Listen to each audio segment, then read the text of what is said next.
What is going on, everybody? Today we are going to be talking about HOKA's new max cushion shoe, which is the tried and true, hated or loved Bondi 9. So this is one of HOKA's most popular running shoes. It is in the max cushion category, and I would say it's around that max cushion walking slash daily trainer that people mostly use this shoe for, especially with maybe healthcare workers just standing in these a lot, walking around a lot, getting a lot of steps in.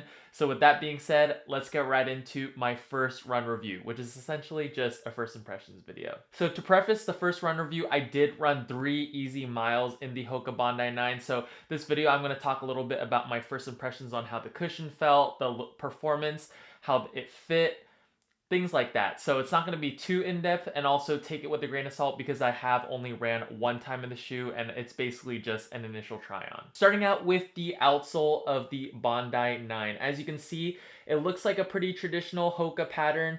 I have run in the HOKA Bondi 6, which is actually the first HOKA shoe I've ever purchased. I don't exactly know what type of rubber they use on the outsole, but I will say that it seems to be a pretty thick material, as well as it doesn't feel too soft and it also doesn't feel too hard.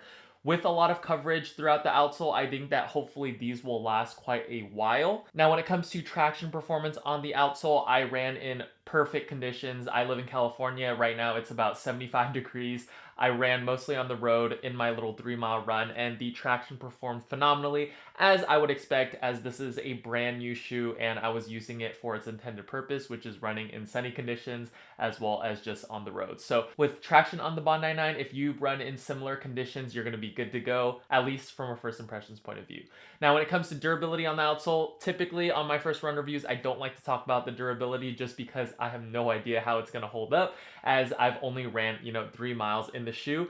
But I will say that this rubber outsole looks to be pretty thick, and there is an above average amount of this more durable rubber material on the outsole than some other daily trainers. Now, some other daily trainers, they try to cut weight by, removing some of the more durable and heavier pieces of rubber on the outsole, which may affect durability, but it looks like the Bondi 9 didn't skimp out on the more durable rubber. As you can see on the outsole, it has basically full foot coverage with the exception of this little piece. But yeah, we're going to talk about outsole durability more in the full review and maybe the long-term review if these get there. Now, moving on to the main event, the cushion setup of the Bondi, which I think is what the Bondi is famous for. It's known to be a very high stack shoe, very comfortable shoe, lots of cushion. And in my first 3 miles, I think that that is completely true of the Bondi 9. Now, I'm particularly excited for the Bondi 9. I didn't run in the Bondi 7 or the 8 just because I didn't feel like I really needed to. In my opinion, HOKAs sometimes are a little bit more boring to run in, as they typically only use EVA setups and it's not super bouncy. It's just like a very thick stack of EVA, so it's nothing too exciting usually between each model. But they caught my attention with the Bondi 9, as they did put in a full length supercritical, I believe it's still EVA foam, or it's some type of blended EVA foam. So it is a touch bouncier, and I believe it is the same midsole material as the HOKA Mach 6, which I absolutely loved, as well as the HOKA Skyflow, which I did like the midsole setup, but that one had some weird fitting issues, so I didn't really like it for that reason. But the Bondi 9 has that supercritical foam, and kind of keeping it short and sweet, it felt amazing on my first run. I did run a more recovery paced run, so I was around 10 minutes per mile to 11 minutes per mile on those 3 miles in that run, and it felt phenomenal. It felt a little bit more on the firmer side. Typically max cushion shoes are very, very soft, but I'm happy to report that the Bondi 9 is not super soft. It is soft, but there is a little bit more rigidity in the midsole, a little bit more bounce than some of the other max cushion shoes on the market. So I do feel that this setup was very stable. It was a little bit more fun to run into because it had a little bit of that bounce thanks to the supercritical foam, as well as it had a huge amount of foam. So I didn't really feel the ground too much while I was running, and I felt supported in every way when it came to impact protection as well as stability. So far the midsole is good to go, and I think it's going to be one of the highlights of the shoe, as probably all Bondis are. Now, moving on to the upper and the fit. Now, this is where I ran into some problems. Now, I typically wear a size 12 normally in all my running shoes. I do have a wider than average foot, especially in the forefoot section. So that is something to take into consideration. But typically, all running shoes, I get a normal size 12.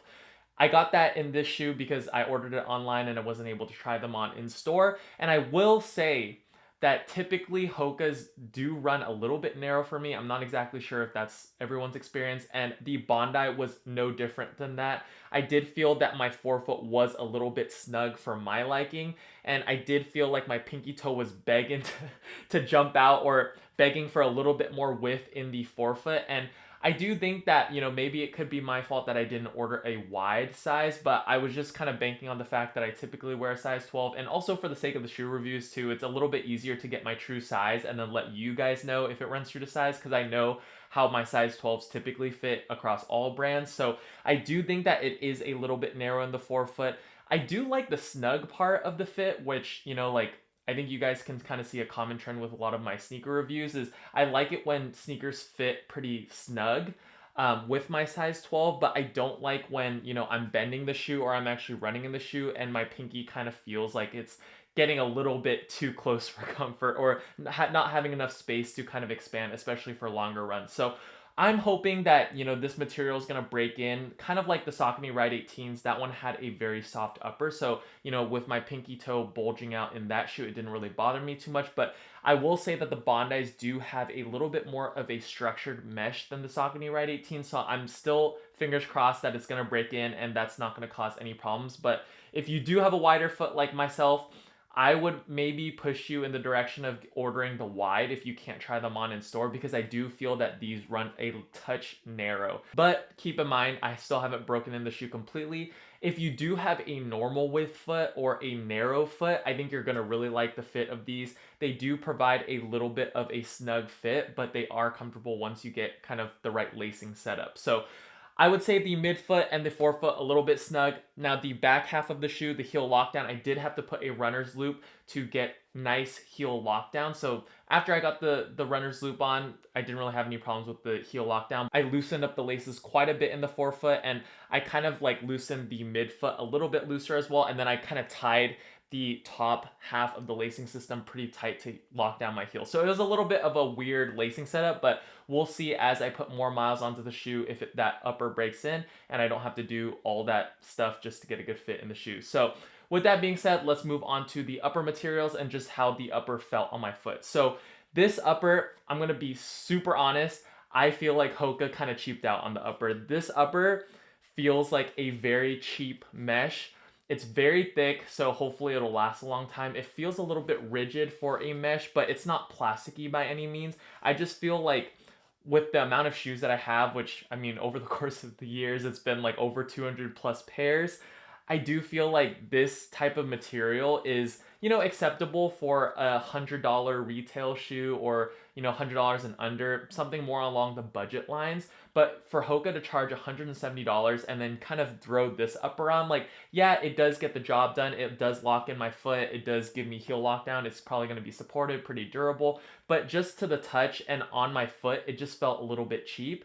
And I think that if you guys went in store and you kind of felt the upper versus, some of Asics uppers, some of Nike uppers, basically any other brand, you're going to feel that this material just feels a little bit on the cheaper side. Now, I say that, but also when it doesn't really affect performance like it didn't in my first run, it's hard for me to really complain or gripe about it. I just wish that Hoka for $170 gave a little bit better materials or better feeling materials on the upper. This one just feels, like I said, a little bit cheap. It doesn't feel like it's a premium shoe, and the Bondi is kind of known to be one of Hoka's, premium daily trainers. So a little bit disappointed with how the upper feels, and mostly to the touch as well as, just while I was wearing them, the in-foot comfort or when I put my foot in, it didn't feel like that premium experience that I believe you should get for $170.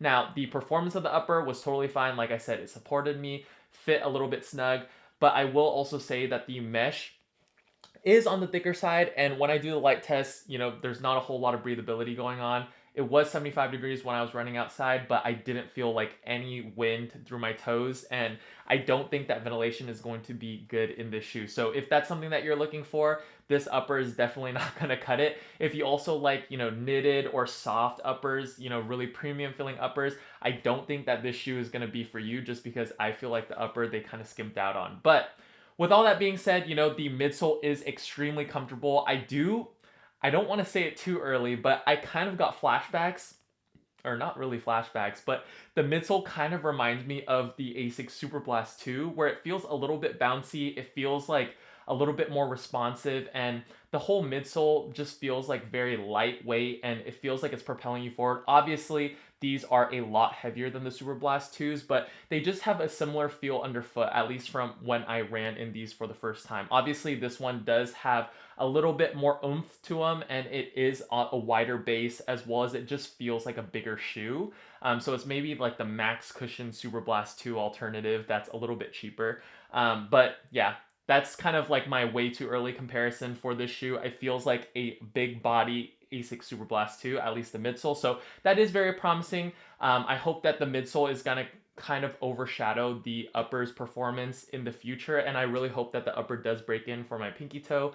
But so far, so good. I think that the HOKA Bondi 9 is going to be a great performer. We'll see as I put more miles onto the shoe. A little bit of a note too for those following my other videos too. I don't believe I'm going to do a full review on the Asics Nimbus 27. Just personally, I don't think that the shoe is for me. So I'm not going to do the full review on the Asics Nimbus 27, but stay tuned for the HOKA Bondi 9 full review. So with that being said, that's all I have for today, and I will catch you guys in the next video. Thank you guys so much for watching, and yeah, stay safe on your runs. Peace.